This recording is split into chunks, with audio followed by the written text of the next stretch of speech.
Good morning, everybody. Just start by a short remark relating to the very interesting presentation that we just heard. Well, perhaps an optimistic remark, because I, as a researcher of sexuality in Israel, didn't experience this sort of isolation or attitudes that you were describing. I did experience along the way, and I do research on sexuality in large, especially sexuality, gender, and law. Prostitution is part of that wide angle. We do experience violent talkbacks along these, especially violent talkbacks that come, I'd say, mainly from people that identify themselves as clients of prostitution. And they are keen to put labels upon what I'm writing and label me as a radical feminist or sort of labels that, of course, I don't expect, but I don't experience the talkback as something that in a way stops me or frightens me. Well, talk, we all know about talk. Okay, we'll go now to our presentation. Can I put it a little nearer the computer? It's probably not this one. This is okay? Because this is okay. This research is related to an MA research that Linoy is doing in the Open University, and it is supervised by Dr. Dana Kachten and myself. The initial aim of the research is that we believe that the voices of women in prostitution are not necessarily the voices of a sex worker organization, or the movement of sex worker organization. And the voices of women in prostitution are not necessarily the voices of NGOs or organizations focused on helping women to step out of prostitution. Our aim was to try and reach women in prostitution directly, rather than hearing people that say that they represent women in prostitution. We saw that this is going to be a straightforward mission when we started, and eventually it became rather a complicated challenge, as we are going to tell you now. As I said, the aim was to try and explore the direct experiences of women in prostitution in Israel, because we believe the rationale of our project was that acute cognizance of what women in prostitution say and experience is really essential when we're thinking about shaping social and local policies in a specific sense and also in a wide meta look.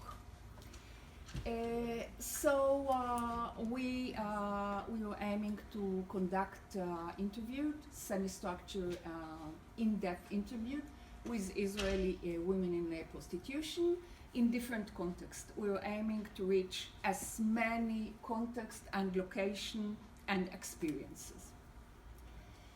So our questionnaire was very general. We tried to ask questions that were. should I explain? You want to? Okay. Yeah. Okay. Sorry. Yeah. It's okay. When we start to build the questionnaire, we avoided deliberately from targeted questions that the answers will be known. We wanted to ask generalized questions to get in-depth answer. For example, please describe your relationships with your friends. Please describe your relationships with your family. How does prostitution affect your life? Our next step in the research was to reach women in prostitution for the interviews. I will start with the situation in Israel where cards are everywhere.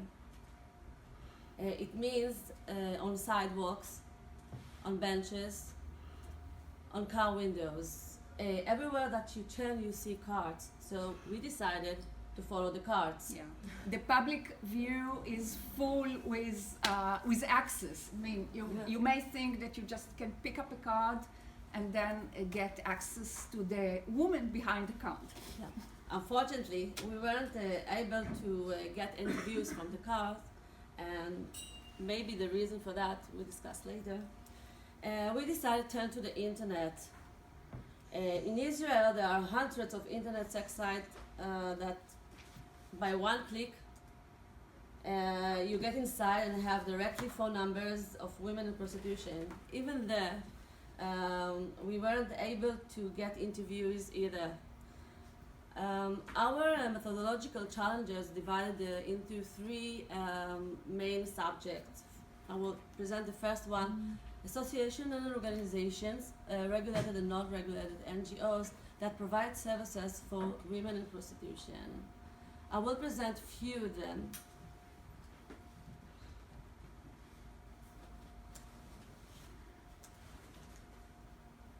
Two mobile clinics, one in Haifa and one in Tel Aviv. They are services of the Ministry of Health. The aims are to maintain the health of women in prostitution and establish a therapeutic relationship that will allow living the cycle of prostitution. Ofek Nashi, in English it's Women's Horizon in Haifa. The aim is providing assistance to women survivors of the street who are trapped in the cycle of prostitution and drugs, and to help rehabilitate them.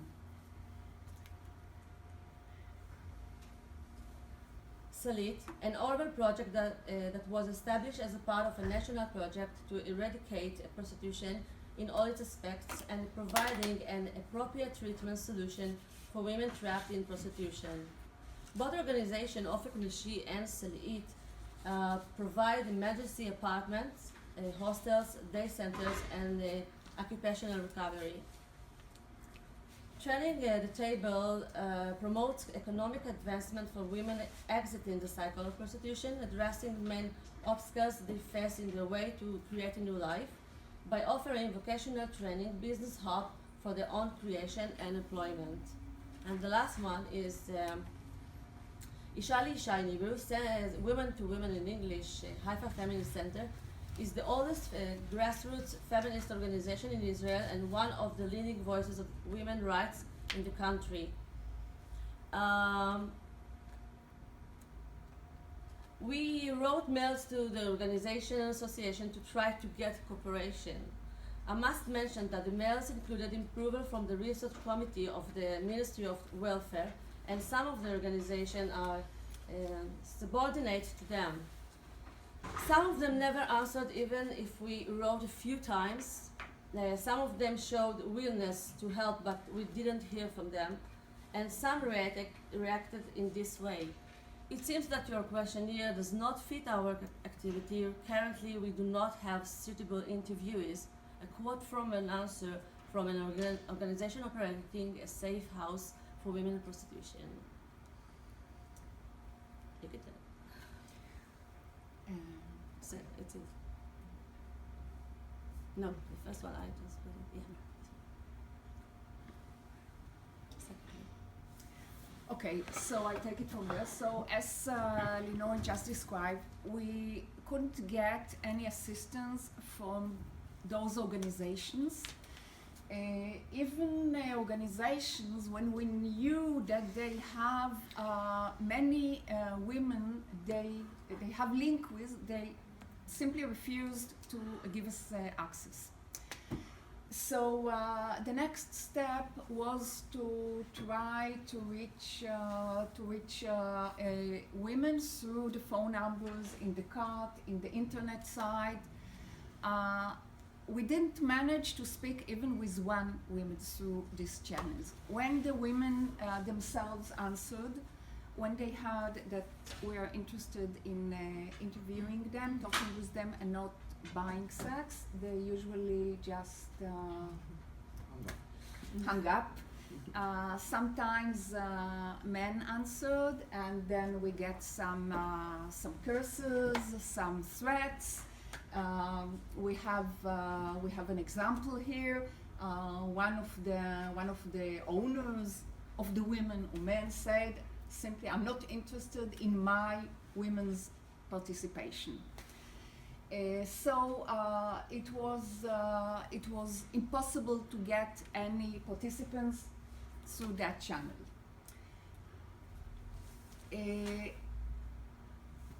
Then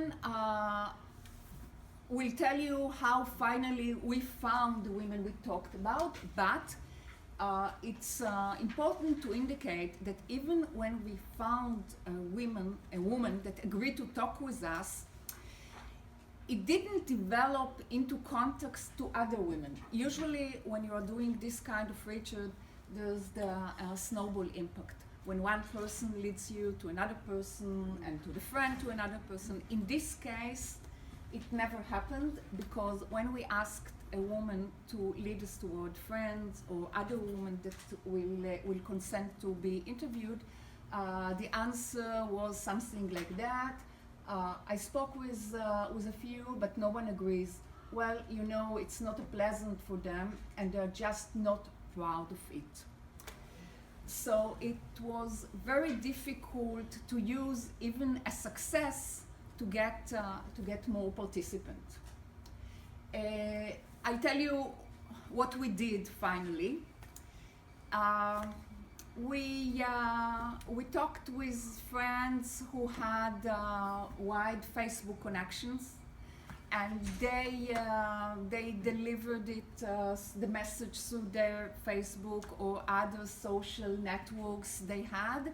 And some of the women that arrived to us was through that. She read it in a friend's social network and told to another friend, and that's how we got several of our interviewees.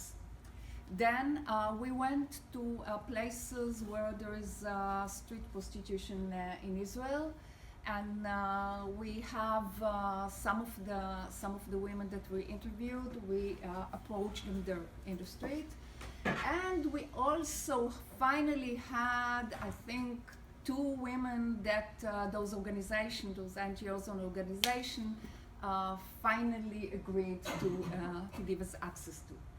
So the result is that we managed, after, how long did the process take? 9 months. 9 months. 9 months, we managed to interview 12 women. We thought, as I told you at the beginning, I told Linoy, well, perhaps we'll interview 30 women or something for UMA. But soon enough, we discovered that this mission is very, very complicated. When we ask the help of people that try to help us, they themselves came and told us, no, you're not going to make it. But eventually, we have a very vast and varied repertoire of stories from the women we finally interviewed. And I will conclude. Do you want to? No, continue. Okay. We did achieve our planned goal lastly. Now we are analyzing the result. We are thinking about the main themes that come through the interviews, and there certainly are main themes. Though we achieved our plan, we decided that the methodological difficulties deserve a saying of their own and a paper of their own. The reasons are varied. While we can easily understand why pimps or brothel owners are not keen to expose their women to interviews, it's not that easy to understand why organizations like Shulamit, like those that Linoy was describing, it's not easy to understand why such organizations are so reluctant to give access to the women. Some of them told us that they think that the women will be harmed by our questionnaire, which is hard to accept, because women that were so harmed by their prostitution, we're not sure that our questionnaire is really an important factor in the way that they are going through. Some organizations just refused without giving any reasons. So it is for us to speculate what are the reasons to refuse. I must mention that I even tried to volunteer without any connection to the research, and they didn't accept that. They say just no. Yeah, that if you're a researcher, you cannot volunteer with us. Yeah. We felt that telling them that we are doing research kind of tagged us as unwanted personality within their field. We still have to think and to figure out why was that. Yeah. We're not quite sure that. And of course, the women in prostitution themselves, most of them were reluctant to be interviewed. We think that the reason for that is easy to understand. It is the social infamy. I use the term social infamy and not stigma, because I think it is more nuanced, and it fits better the situation of women in prostitution, because stigma is a general term. As we heard with you link the term even to researchers. In Israel or in other places, sometimes we talk about the stigma of fat people and so on. It is too general. It doesn't pin out the special harm that women in prostitution suffer, which is, in my eyes, the social infamy. So I think that the social infamy is the main reason that the women themselves do not want to be interviewed, although they were promised that their name or any other identifying detail will not be revealed. So they were promised complete anonymity. And still, it was very, very difficult for them to agree to tell their stories. However, listening to this story is really essential. I think that the most important mission that we as researchers of sexuality, of prostitution, face today is getting to the real, authentic, genuine voices and stories and experiences of women who are now in prostitution. Thank you. So you managed to stay in the time, and I think you even were earlier. I'd like to